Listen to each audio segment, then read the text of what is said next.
जय हिंद। अभ्यास online class की इस नए वीडियो में मैं कृष्ण आप सभी का स्वागत करता हूं। आज की इस वीडियो में हम देखने वाले हैं pre DElEd pre BEd exam preparation. सामान्य ज्ञान से 20 अंकों के 20 प्रश्न पूछे जाएंगे और ये इस वीडियो सीरीज का दोस्तों 8वां नंबर का पार्ट है। लगातार हम प्रिपरेशन कर रहे हैं हर एक टॉपिक को लेकर के, हर एक सब्जेक्ट को लेकर के। तो हमारा आज का इस टॉपिक में है दोस्तों मौलिक अधिकार का एक वीडियो मैं पहले ही ला चुका हूँ। उस पर कुछ भी क्वेश्चन और भी बचे हुए थे मौलिक अधिकार या मौलिक कर्तव्य से, तो उसका क्वेश्चन हम इस वीडियो में डिस्कस करने वाले हैं। इसका पीडीएफ आपको फ्री में प्रोवाइड हो जाएगा। मेरे टेलीग्राम चैनल को जरूर ज्वाइन कर लीजिएगा, ठीक है। तो चलिए दोस्तों वीडियो स्टार्ट करते हैं। और जो स्टूडेंट नए हैं बिल्कुल चैनल को सब्सक्राइब करके नोटिफिकेशन बेल आता है जरूर ऑन कर लीजिएगा। चलिए वीडियो स्टार्ट करते हैं।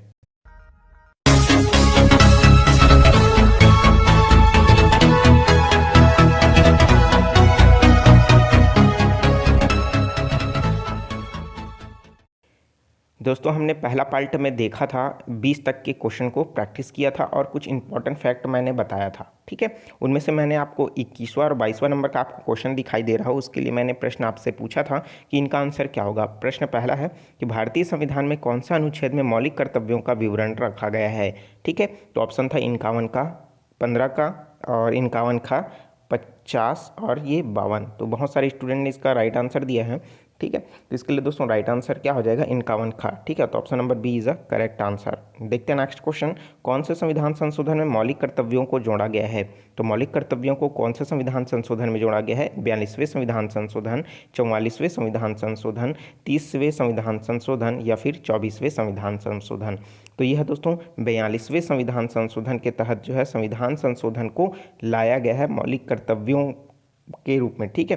तो चलिए देखते हैं नेक्स्ट क्वेश्चन, क्योंकि जो है क्वेश्चन नंबर 22 का आंसर क्या हो जाएगा, पहला जो है करेक्ट हो जाएगा। देखते हैं नेक्स्ट क्वेश्चन, 42वें जो संविधान संशोधन है, ठीक है, उसमें कितने मौलिक कर्तव्यों को जोड़ा गया है। तो 42वें मौलिक संविधान संशोधन हुआ है, उसमें कितने मौलिक अधिकारों को जोड़ा गया है? 9, 10, 8 या फिर 7। तो इसके राइट आंसर क्या हो जाएगा दोस्तों? 10 मौलिक कर्तव्यों को जोड़ा गया है, ठीक है। तो option number B is a correct answer. देखते हैं नेक्स्ट क्वेश्चन, धर्मनिरपेक्ष का मतलब क्या है। तो धर्मनिरपेक्ष का मतलब क्या होता है? धर्म के सापेक्ष, धर्म के निरपेक्ष, पंथ के निरपेक्ष या फिर धर्म के विरोधी या फिर अधर्मी। तो इसके लिए राइट आंसर क्या हो जाएगा? पंथ निरपेक्ष जो होता है वही धर्मनिरपेक्ष कहलाता है, ठीक है। तो option number B is a correct answer. देखते हैं नेक्स्ट क्वेश्चन, धर्मनिरपेक्ष राज्य का अर्थ है। धर्मनिरपेक्ष राज्य का क्या अर्थ है? राज्य धर्म का विरोध करे, राज्य विभिन्न धर्मों में से किसी एक के साथ पक्षपात ना करे, राज्य व्यक्तियों को नास्तिक होने के लिए प्रोत्साहित करे या फिर ईश्वर के आस्तिक को नहीं माना जाए। तो इसके लिए राइट आंसर क्या हो जाएगा? जब भी धर्मनिरपेक्ष की बात करें तो राज्य के विभिन्न धर्मों में से किसी एक के साथ जो है पक्षपात ना करें, बल्कि सबके साथ जो है धर्म के प्रति समानता के रूप में जो है कानून जो है लागू हो। यही क्या कहलाता है? धर्मनिरपेक्ष। मतलब जो जिस जाति का है वो अपने धर्म को, जो धर्म मानना चाहता है वो स्वतंत्र रूप से मान सकता है, ठीक है। तो option number B is correct answer. देखते हैं नेक्स्ट क्वेश्चन, संपत्ति का अधिकार किससे संबंधित है। तो 21वां संविधान संशोधन, 36वां संविधान संशोधन, 44वां संविधान संशोधन या फिर 52वां संविधान संशोधन। तो इसके लिए दोस्तों राइट आंसर क्या हो जाएगा? 44वां संविधान संशोधन। तो इसके तहत हमारा जो मूल अधिकार था, मौलिक अधिकार, ठीक है, संपत्ति का अधिकार, उसको ट्रांसफ़र करके 300 अनुच्छेद जो है 300A में जो है उसको स्थानांतरित कर दिया गया है। कौन से संविधान संशोधन के तहत? 44वां संविधान संशोधन के तहत, ठीक है। चलिए देखते हैं नेक्स्ट क्वेश्चन, मताधिकार की आयु 21 वर्ष से घटाकर 18 वर्ष की गई है। तो यह कौन से संविधान संशोधन में किया गया है? 61वां संविधान संशोधन, 68वां संविधान संशोधन, 42वां संविधान संशोधन या फिर 52वां संविधान संशोधन। तो दोस्तों इसके लिए राइट आंसर क्या हो जाएगा? 61वां संविधान संशोधन, ठीक है। तो 61वां संविधान संशोधन, option number A is a correct answer. Important है दोस्तों, आप इसको लिख करके रख लीजिए, दिमाग में बैठा लीजिए, ये क्वेश्चन हमेशा बहुत बार पूछा जा चुका है, ठीक है। तो option number A is a correct answer. तो इस तरीके से भी आप याद रख सकते हो 21, 61, ठीक है। तो इस तरीके से आप याद रखोगे तो आपको आसानी से याद हो जाएगा। देखते हैं नेक्स्ट क्वेश्चन, भारत एक गणराज्य है क्यों? भाई तो भारत एक क्या है? गणराज्य है। क्यों? उसका रीज़न क्या है? कि यहाँ पास जो है गणराज्यों की परंपरा रही है। दूसरा, कई गणराज्यों का संघ है। तीसरा, राज्य का सर्वोच्च अधिकारी जनता द्वारा प्रत्यक्ष रूप से निर्वाचित होता है। ऑप्शन नंबर डी, राज्य का प्रधान वंशानुगत होता है। तो इसमें दोस्तों राइट आंसर क्या हो जाएगा कि जो राज्य का सर्वोच्च अधिकारी है वो जनता द्वारा, ठीक है, अप्रत्यक्ष रूप से निर्वाचित होता है, इसलिए क्या हो जाएगा, ये भारत जो है एक गणराज्य है, ठीक है। और चूंकि यहाँ पास दोस्तों ये वंशानुक्रम तो बिल्कुल भी नहीं है कि बाप का जो है उसका बेटा ही क्या बनेगा, यहाँ पास राजा बनेगा, ठीक है। और गणराज्यों का संघ तो ये भी नहीं है, गणराज्यों की परंपरा तो ये भी नहीं है, ठीक है। तो ऑप्शन नंबर स इज द करेक्ट आंसर। चलिए दोस्तों देखते हैं नेक्स्ट क्वेश्चन, और नेक्स्ट क्वेश्चन से पहले अभ्यास ऑनलाइन क्लास आपके लिए लेकर आके आया है pre DElEd pre BEd exam test series, जिसमें दोस्तों मात्र 70 रुपये में आपको 11 टेस्ट सीरीज देखने को मिलेगा, जिसमें शिक्षण अभिरुचि, मानसिक योग्यता, हिंदी, अंग्रेजी, सामान्य ज्ञान, इन सभी से दोस्तों आपको दो दो प्रैक्टिस सेट मिलेंगे। इस तरीके से दोस्तों 11 आपको प्रैक्टिस सेट मिलेगा, जिसमें से आप जो है अपना प्रिपरेशन, अपना लेवल जो है जांच सकेंगे। इससे आपको बेनिफिट मिलने वाला है। जितने भी क्वेश्चन हैं दोस्तों व्यापम के तर्ज पर तैयार किया गया है। इसके लिए रजिस्ट्रेशन भी ओपन हो चुका है।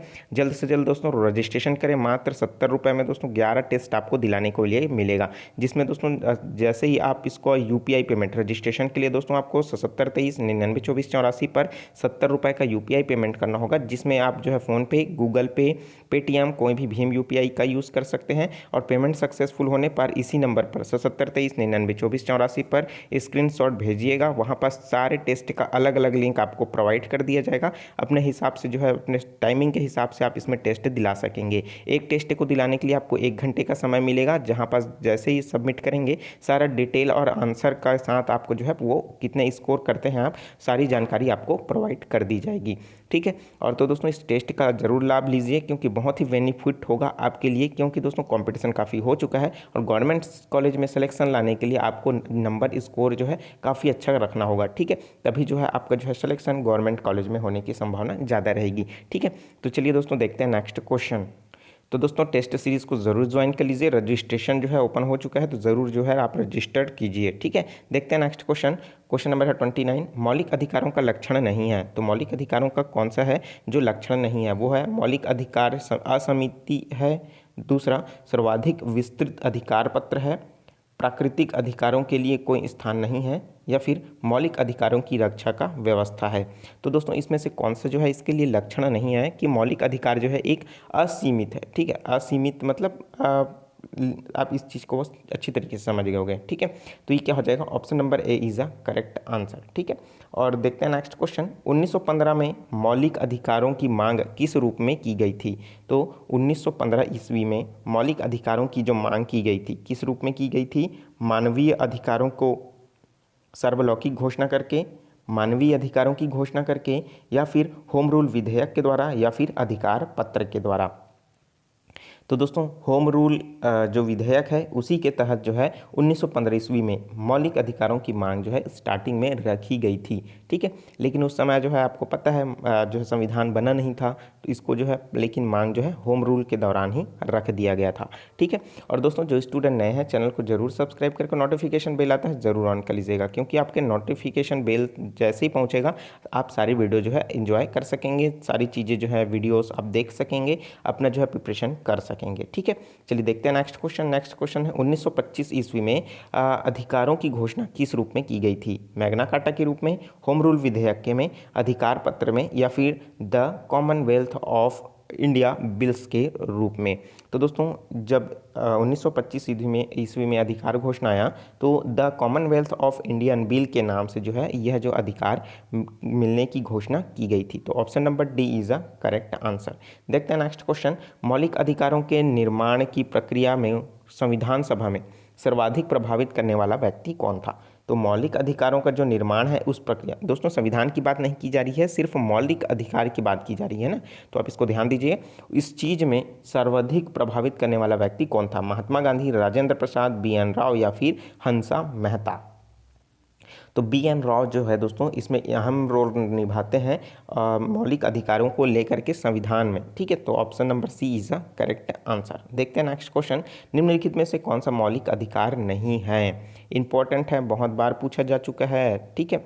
तो इनमें से कौन सा जो है मौलिक अधिकार नहीं है? समानता का अधिकार, शोषण के विरुद्ध अधिकार, धार्मिक स्वतंत्रता का अधिकार, संपत्ति का अधिकार, ठीक है। तो ऑप्शन नंबर डी संपत्ति का अधिकार जो मैंने बताया वो जो है मौलिक अधिकार से हटा करके पूरी तरीके से अलग से कानूनी तौर पर इसे रख दिया गया है। 44वां संविधान संशोधन के तहत इसको अनुच्छेद 300A में जो है स्थानांतरित कर दिया गया है। ठीक है, चलिए देखते हैं नेक्स्ट क्वेश्चन।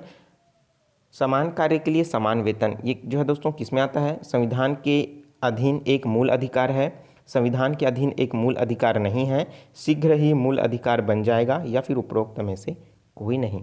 तो इसके लिए दोस्तों राइट आंसर क्या हो जाएगा? ये जो है जो अधिकार है दोस्तों किस चीज़ का, कि जो संविधान के अधीन जो यह एक क्या है, मूल अधिकार बिल्कुल भी नहीं है। समान कार्य के लिए समान वेतन, ठीक है, समान कार्य के लिए समान वेतन जो है यह संविधान के अधिकार का एक मूल अधिकार नहीं है। ठीक है, मौलिक अधिकार नहीं है, लेकिन ये जो है दोस्तों असमानता के अधिकार के अंतर्गत बिल्कुल आता है। ठीक है, तो option number B is the correct answer. देखते हैं नेक्स्ट क्वेश्चन। अनुच्छेद 19 में उल्लेखित नहीं है, तो अनुच्छेद 19 में आपको 6 प्रकार की स्वतंत्रताएं देखने को मिलेंगी। ठीक है, उन सभी 6 प्रकार की स्वतंत्रताओं में दोस्तों आपको जो है ऑप्शन देख सकते हो, सभी सभा करने का स्वतंत्रता, आवास की स्वतंत्रता, भ्रमण करने की स्वतंत्रता, प्रेस की स्वतंत्रता। तो इस तरीके से अगर हम लोग बात करें जो हमें स्वतंत्रता नहीं मिली है, ठीक है, अनुच्छेद 19 में, तो वो कौन सी स्वतंत्रता हमको नहीं मिली है? तो दोस्तों इसके लिए क्या हो जाएगा? वो हो जाएगा, आपको अच्छे से समझिए, वो है प्रेस की स्वतंत्रता। ठीक है, तो option number D is a answer हो जाएगा। ठीक है, क्योंकि आप जो है स्वतंत्र रूप से बोल सकते हैं, स्वतंत्र रूप से आप भाषण भी दे सकते हैं, स्वतंत्र रूप से आप कहीं भी घूम सकते हैं, स्वतंत्र रूप से आप कहीं भी निवास कर सकते हैं। ठीक है, कहीं पास भी आप धर्म को लेकर के दोस्तों सभा एकत्रित कर सकते हैं। इन सब की पूरी स्वतंत्रता आपको देखने को मिलती है, लेकिन प्रेस की स्वतंत्रता आपको नहीं देखने को मिलती। ठीक है, तो option number D is a correct answer. देखते हैं नेक्स्ट क्वेश्चन। वाक और अभिव्यक्ति की स्वतंत्रता से संबंधित नहीं है, तो प्रश्न को अच्छे से पढ़िए। वाक एवं अभिव्यक्ति की स्वतंत्रता से संबंधित नहीं है, क्या चीज़ संबंधित नहीं है? प्रेस, विज्ञापन, हड़ताल या फिर चलचित्र का प्रदर्शन। तो राइट आंसर क्या हो जाएगा? हड़ताल। Option number C is a correct answer. देखते हैं नेक्स्ट क्वेश्चन। जब कोई पदाधिकारी अपने सार्वजनिक कर्तव्यों का निर्वहन नहीं करता, अर्थात ऐसे सरकारी आदमी, चाहे कोई भी ऑफिस का हो, आपका तहसील ऑफिस का हो, एसडीएम ऑफिस का हो, या फिर कोई भी जनपद का अधिकारी हो, या फिर कोई पटवारी भी हो, ठीक है, अगर वो अपने कार्य का निर्वहन नहीं करता है, तो आप उच्चतम एवं उच्च न्यायालयों द्वारा लेख जारी किया जा सकता है। किस तरीके से जारी किया जा सकता है? क्योंकि यह जो है दोस्तों संवैधानिक उपचारों का, ठीक है, मतलब संवैधानिक अधिकारों के हनन होने के लिए क्या होता है, ये रखा गया है। ठीक है, जो कि अनुच्छेद 32 के अंतर्गत आता है। ठीक है, तो इसमें किस तरीके से उन पर कार्रवाई होगी? उत्प्रेषण के द्वारा, प्रतिषेध के द्वारा, परमादेश के द्वारा, या फिर अधिकार परीक्षा के द्वारा। ठीक है, तो इसके लिए दोस्तों राइट आंसर क्या हो जाएगा? परमादेश के तहत जो है उस पर जो है कार्रवाई की जाएगी। ठीक है, तो option number C is a correct answer. देखते हैं नेक्स्ट क्वेश्चन और इस वीडियो का दोस्तों अंतिम क्वेश्चन। निम्नलिखित में से कौन सा वक्तव्य सही नहीं है?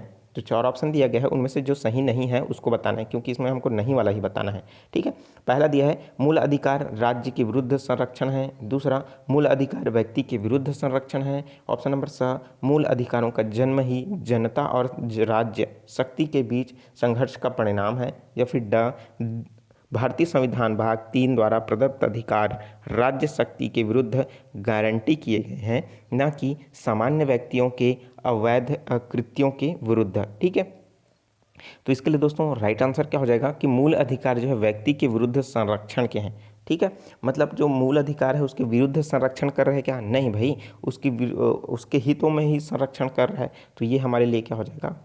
मतलब वक्तव्य जो है सही नहीं है, बाकी जो है सही है। तो option number B is a correct answer. तो दोस्तों ये थी सारी मौलिक अधिकार है, मौलिक कर्तव्य से इंपॉर्टेंट क्वेश्चन आपके लिए सेलेक्टेड करके लाया हूँ। और यहाँ से दोस्तों जितना आप प्रिपरेशन करोगे उतना ही ज़्यादा आपके लिए हेल्पफुल होगा। जो स्टूडेंट नए हैं, चैनल को सब्सक्राइब नहीं किए हैं, बिल्कुल चैनल को सब्सक्राइब करके नोटिफिकेशन बिल आता है ज़रूर ऑन कर लीजिएगा। इसका PDF आपको मेरे टेलीग्राम चैनल अभ्यास ऑनलाइन क्लास में मिल जाएगा, वहाँ से आप डाउनलोड कर सकते हैं। ठीक है, या फिर www.abhyasgk.com विजिट करके भी अच्छे अच्छे पोस्ट पढ़ सकेंगे। साथ ही साथ मेरे फेसबुक पेज को भी लाइक कर दीजिए और इंस्टाग्राम पर मुझे फॉलो कर सकते हैं अच्छे अच्छे पोस्ट पढ़ने के लिए। ठीक है, चलिए मिलते हैं दोस्तों नए वीडियो में। और इसके अलावा दोस्तों और भी बहुत सारे वीडियो मैंने प्रोवाइड किया है, प्लेलिस्ट में जाकर के चेकआउट कर सकते हैं, या फिर नीचे डिस्क्रिप्शन में लिंक दे रखा है, वहाँ से भी आप देख सकते हैं। चलिए मिलते हैं नए दोस्तों नए वीडियो में नए जानकारी के साथ। तो मुझे दीजिए इजाज़त। Take care, all the best, Jai Hind.